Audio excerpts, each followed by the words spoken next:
Amigos, que Dios les bendiga. Bienvenidos a una nueva edición del Evangelio Diario. Estamos al lunes 19 de enero, en esta segunda semana del tiempo ordinario. Y para hoy recordamos y celebramos en la liturgia de la Iglesia a los santos Mario, Marta, Audifaz y Abaco, mártires. El siglo III se caracterizó por un gran progreso y expansión de la Iglesia, desde Asia Menor hasta Galia e Italia, en donde el Papa Cornelio pudo presidir un sínodo de 60 obispos en el año 251. Durante el gobierno de Claudio II, no parece haya habido alguna persecución contra los cristianos, a pesar de que varios martirologios colocan en estos 2 años el martirio de los santos Mario, Marta, Audifaz y Abaco. La Pasio que nos narra el martirio de estos santos es del siglo VI y muchos particulares son legendarios. Según la leyenda, eran familiares, Mario y Marta esposos, Audifaz y Abaco hijos. Se narra que los 4 fueron de Persia, su patria, a Roma, en peregrinación para venerar las tumbas de los mártires. La comunidad de Roma sufría en esos días una cruel persecución. Mario, con ayuda de sus familiares y el sacerdote Juan, pudo honrar a 260 mártires cuyos cuerpos decapitados permanecían en el campo, expuestos a las inclemencias del tiempo, y les dio cristiana sepultura. Los sorprendieron mientras estaban haciendo esta buena obra. Los llevaron ante el tribunal y fueron interrogados por el prefecto Flaviano y por el gobernador Marciano. Con lisonjas y amenazas trataron de hacerlos sacrificar a los ídolos. Este particular hace suponer que la fecha de su martirio debe colocarse durante el imperio de Decio, que sucedió a Felipe el Árabe en el 249. Decio había ordenado que los que eran sospechosos de cristianismo hicieran un acto de adhesión al culto pagano, adorando la estatua del emperador o quemando un grano de incienso ante la estatua de un dios. El que no lo hiciera sería condenado a muerte. Mario y sus compañeros no aceptaron y fueron condenados a ser decapitados. La matrona Felicidad les dio sepultura en un campo de su propiedad, en donde después fue construida una iglesia, meta de muchas peregrinaciones durante la Edad Media. Pidamos pues su poderosa intercesión. Y para hoy tomamos el texto bíblico del Evangelio según San Marcos, capítulo 2, versículos 18 al 22. En una ocasión en que los discípulos de Juan el Bautista y los fariseos ayunaban, algunos de ellos se acercaron a Jesús y le preguntaron: ¿por qué los discípulos de Juan y los discípulos de los fariseos ayunan y los tuyos no? Jesús les contestó: ¿cómo van a ayunar los invitados a una boda mientras el novio está con ellos? Mientras está con ellos el novio, no pueden ayunar, pero llegará el día en que el novio les será quitado, y entonces sí ayunarán. Nadie le pone un parche de tela nueva a un vestido viejo, porque el remiendo encoge y rompe la tela vieja y se hace peor la rotura. Nadie echa vino nuevo en odres viejos, porque el vino rompe los odres. Se perdería el vino y se echarían a perder los odres. A vino nuevo, odres nuevos. Palabra del Señor, gloria a ti, Señor Jesús. Mis queridos amigos, para este día lunes 19 de enero, empezamos la meditación con la primera lectura que está tomada hoy del primer libro de Samuel, capítulo 15, versículos 16 al 23, en donde se nos muestra cómo Samuel, aquel profeta y sacerdote del Dios vivo, visita al rey Saúl y le manifiesta el descontento de Dios con el rey porque ha desobedecido una orden directa de Dios. Y claro, el rey Saúl se excusa diciendo que no es que haya desobedecido las palabras de nuestro Señor, quien le pedía precisamente que no tomara botín alguno cuando hizo la guerra a aquel pueblo amalecita que era su contrincante. pero más bien el rey Saúl manifiesta al Señor que era el pueblo, que fue el pueblo quien tomó todas aquellas cosas como botín de guerra.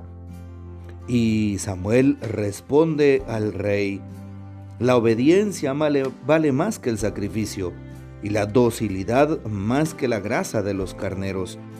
La rebelión contra Dios es tan grave como el pecado de hechicería, y la obstinación como el crimen de idolatría. Es decir, le estaba diciendo en otras palabras: ¿por qué desobedeciste a Dios?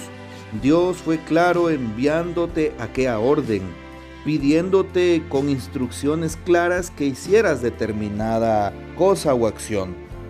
Y el rey Saúl hizo lo contrario a lo que Dios le pedía. Por eso empezó la ira de Dios contra él. Empezó ese irrespeto del rey hacia el Señor. Y empieza con esto precisamente aquella pugna entre Dios y el rey. Y es cuando Dios también, más adelante lo escucharemos, descartará de su vida y del gobierno de Israel al rey Saúl, porque no obedeció los mandatos de Dios.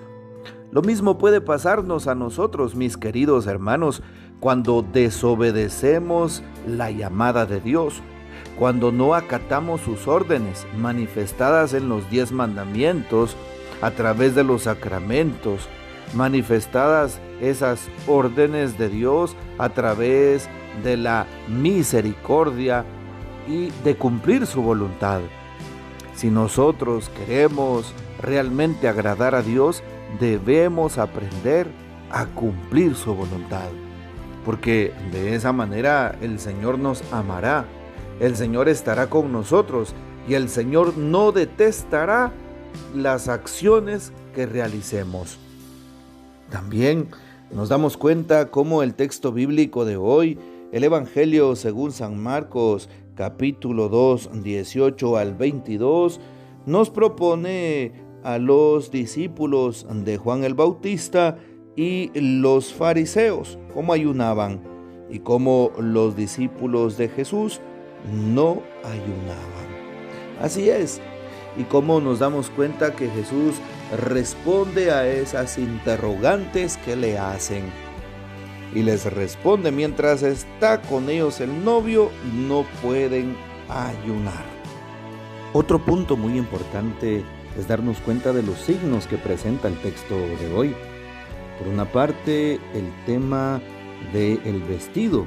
El vestido supone en el texto bíblico la novedad de la salvación, o mejor dicho, la tela, el cuero, o como el queramos llamar según la versión.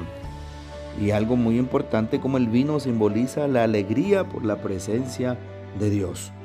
Así es, Dios que nos da alegría, Dios que nos salva, Dios que está con nosotros, Dios que se preocupa por sus hijos muy amados, siempre y cuando tratemos de cumplir su santa voluntad. Evidentemente Dios salvará a aquellos que seamos fieles, que seamos obedientes, que tratemos de cumplir su palabra y su voluntad en nuestras vidas. No se va a ocupar el Señor de una persona soberbia, de una persona violenta, de una persona mala, de una persona que nunca hizo caso, de una persona pues que busca cumplir su propia voluntad y no la voluntad divina. Por eso estamos invitados a realizar estas prácticas que nos acercan a Dios.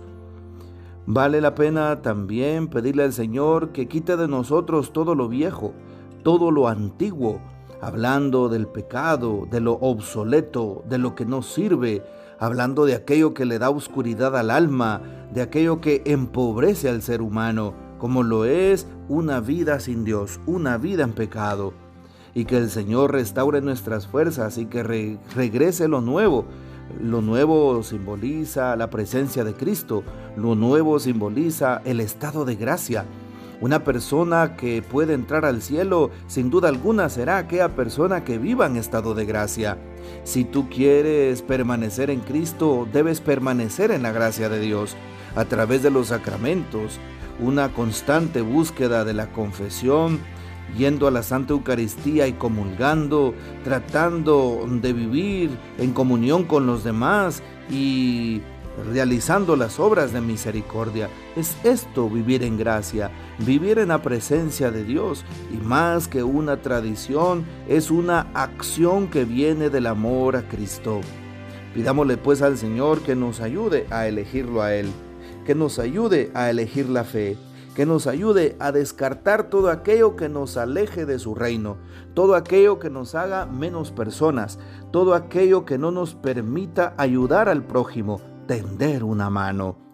Hoy la invitación es clara también: lo viejo y lo nuevo que supone la ayuda al prójimo, el apoyo al prójimo, el perdón al prójimo, la comprensión al prójimo, la salvación que podemos obrar en nuestras vidas a través de la ayuda al prójimo.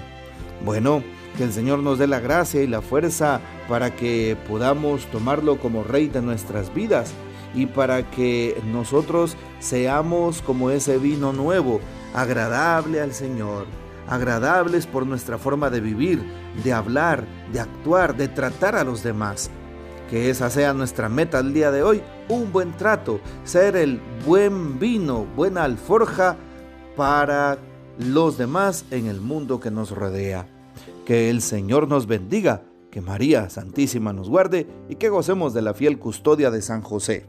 Y la bendición de Dios Todopoderoso, Padre, Hijo y Espíritu Santo, descienda sobre ustedes y permanezca para siempre. Amén.